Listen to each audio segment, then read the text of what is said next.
네, 오늘 제가 준비한 거는 노화와 치아 건강에 대해서 말씀드리겠습니다.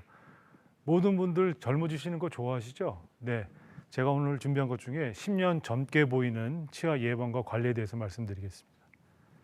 먼저 노화가 되면 가장 먼저 일어나는 게 뭔가요? 일단은 노안이죠. 잘 안 보이는 거. 그 다음에가 이제 치아 문제입니다. 한두 개씩 치아가 이제 상실되게 되겠죠. 보통 저희가 40대나 50대 후반에 걸쳐서 치아 상실이 굉장히 많이 일어나는데, 이때는 이제 전체적으로 신체적인 노화도 생기지만 구강 조직의 노화가 급격히 진행되는 시기라서 관리를 굉장히 잘 해주셔야 되고요. 아까도 제가 초반에도 말씀드렸지만 이 시기에 우리나라 국내 임플란트 환자가 제일 많은 그런 나이대가 될 수가 있게 되겠습니다. 노화 방지의 가장 중요한 포인트는 오래 사는 게 중요한 게 아니라 건강하게 오래 사는 겁니다. 그렇기 위해서는 제일 먼저 관리해야 될 부분이 치아고요. 특히 우리나라에는 그 치은염, 퇴행성 치주 질환이라고 그러죠. 이게 감기보다 제일 많을 정도로 굉장히 많은 수치를 저희가 나타내주고 있고요. 그래서 이렇게 보시게 되면 관리를 안 하셨다가 갑자기 치과에 오셨는데 대부분 이제 이 상태가 되시면 결국은 치아를 뽑고 그 치아 뽑은 부위에 뭔가를 치료해야 되는 보철 치료를 하게 됩니다. 보통 장수하는 마을에 가면 노인 10명 중에 5명이 자기 치아로 음식을 섭취하고 계시고요. 최근에는 이제 평균 수명이 연장되면서 70대 이상에 되시는 분들도 틀니 비율이 많이 감소하고, 또 한 가지 이제 임플란트를 하시기 때문에 자기 치아처럼 많이 사용하고 계시죠.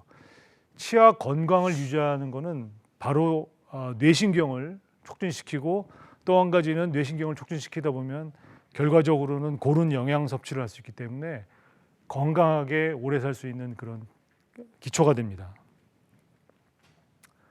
치주 질환이 심한 분들은 실제적으로는 그 여러 가지 다른 질환도 생기는데요. 저희가 많이 접하게 되는 것 중에 하나가 심혈관 질환, 당뇨병, 만성 신장 질환, 그다음에 암, 치매, 그다음에 그 조산, 이런 현상들이 많이 일어나고 있고요.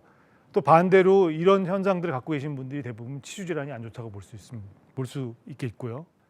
치과 오시면 아이고 원장님 치아가 시립니다라고 말씀하시는데, 치아 시린다는 증상은 여러 가지 관점에서 저희가 분석을 할 수 있는데, 일단 찬물에 시린 거는 결과적으로 칫솔질을 너무 세게 한다든지 자주 한다든지 해서 생기는 현상이고요. 그래서 찬물에 시린 건 마모적인 현상, 그다음에 찬물과 더운 물에 시린 거는 심한 마모로 인해서 결국은 신경 조직으로 접근하게 된 거죠. 씹을 때 시리다, 이런 경우도 환자분들이 많이 물어보시는데, 이 경우는 치아에 금이 가거나 예전에 했던 보철물 내부에 충치가 생긴 경우가 많게 되겠습니다. 사진에서 보시게 되면 칫솔질로 생긴 마모를 방치해두고 있다가 계속 마모가 생기면서 이제 결과적으로는 찬물, 더운 물에 시리게 됩니다. 이렇게 되면 이제 결과적으로는 신경치료라는 걸 하실 수도 있고요. 결과적으로 치아 전체적으로 보철물을 씌워야 되는 경우도 생깁니다. 마모에 의한 거고요. 굉장히 심한 마모죠. 이런 분들 같은 경우는 특히 딱딱한 거, 그다음에 치아에 별로 안 좋은 견과류, 이런 거를 장기적으로 사용하시는 분들이고요.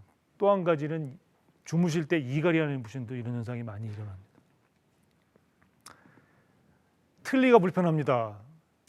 틀니는 이 장착의 문제점이 있고요. 왜냐하면 틀니라는 거는 고정적이지가 않습니다. 비고정적이기 때문에 입안에서 움직임이 굉장히 많고요.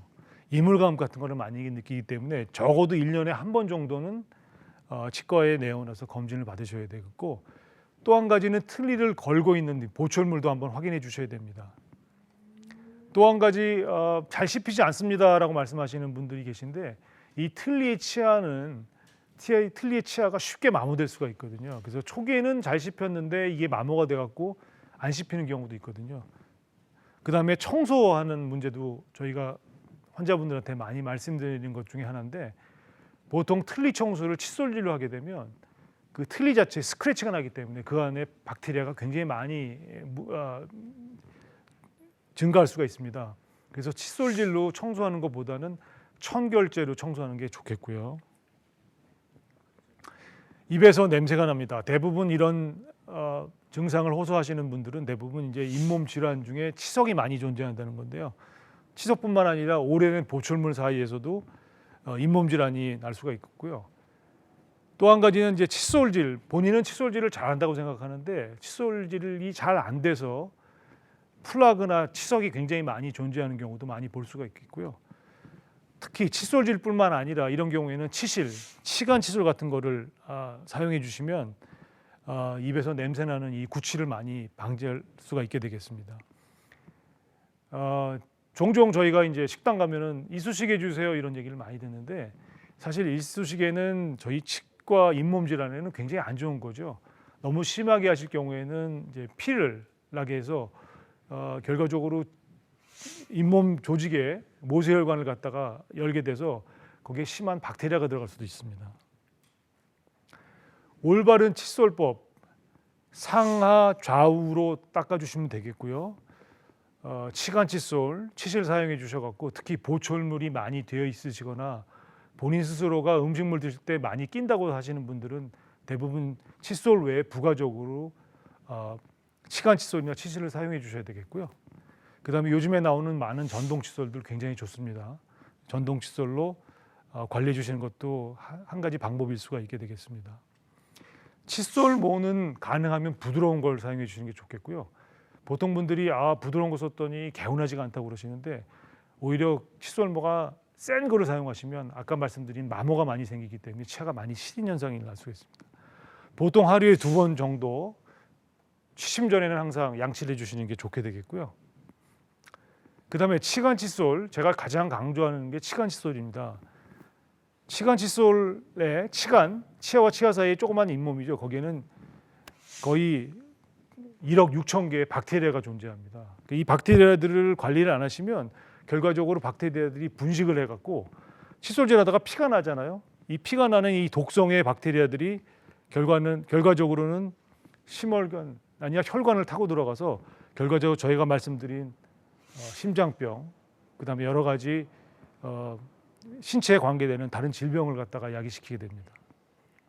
아까 말씀드린 조산도 되겠고요. 그래서 치간 칫솔은 이런 방식으로 여러 가지 종류가 있고 치간 칫솔 사용은 첫 번째로 구강 관리하는데 최적의 관리 방법이라고 생각을 하겠고요. 치과의 노화 방지법 중에 가장 중요한 거는 주기적인 치과 내원이 되겠습니다. 조기에 벌써 발견해서 관리해 주시는 게 좋게 되겠고요. 잇몸 관리는 최소 6개월, 틀니는 1년에 한 번 정도, 보철물이 많으신 분들은 6개월에 한 번씩, 그다음에 임플란트는 적어도 6개월에 한 번. 뭔가 증상이 느꼈다 생각하시면 바로 치과에 내원해서 확인해 보시는 게 좋게 되겠고요. 이런 음식은 좀 드시지 말아야 되겠다는 게 견과류, 마른 오징어, 그다음에 딱딱한 과자나 사탕 종류, 그다음에 얼음을 깨물어 먹는 분들 많이 계시죠. 이런 거는 치아에 굉장히 안 좋은 습관 중에 하나가 되겠고요.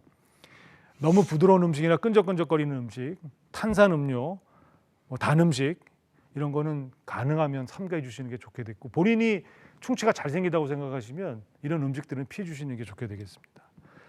결과적으로는 골고루 잘 먹고 그러기 위해서는 치아 관리를 잘 해주시는 게 건강 장수의 비결이라고 생각을 합니다. 치아 보호 지침에 대해서 8가지를 말씀드리는데 첫 번째는 식사 후에 잠자기 전에 반드시 이를 닦아야 되겠고요. 그다음에 이를 닦을 때는 이제 위아래 보통 3분 정도 소요해 주시면 좋겠고 단 음식은 적게 과일이나 채소류를 많이 먹는 게 좋겠고요. 어린이들은 전이를 잘 관리해서 덧니 발생을 미리 예방해 주시는 게 좋게 되겠습니다. 6개월마다 정기적인 구강 검진으로 미리 예방해 주시는 게 좋겠고 정기적으로 스케일링, 그다음에 이쑤시개 사용을 자제하고 치간 칫솔, 부가적으로 칫솔 외에 그것도 사용해 주시면 치아 보호와 치아 관리하는데 최상의 조합이라고 생각을 합니다. 네, 오늘 이 미니 강연은 노화와 구강 관리에 대해서 말씀드렸고요. 관리가 제일 중요한 부분이라고 생각을 합니다. 예, 제가 보여드린 여러 가지 이 지침을 잘 참고하셔서 구강 관리를 잘 해주셨으면 좋겠습니다. 감사합니다.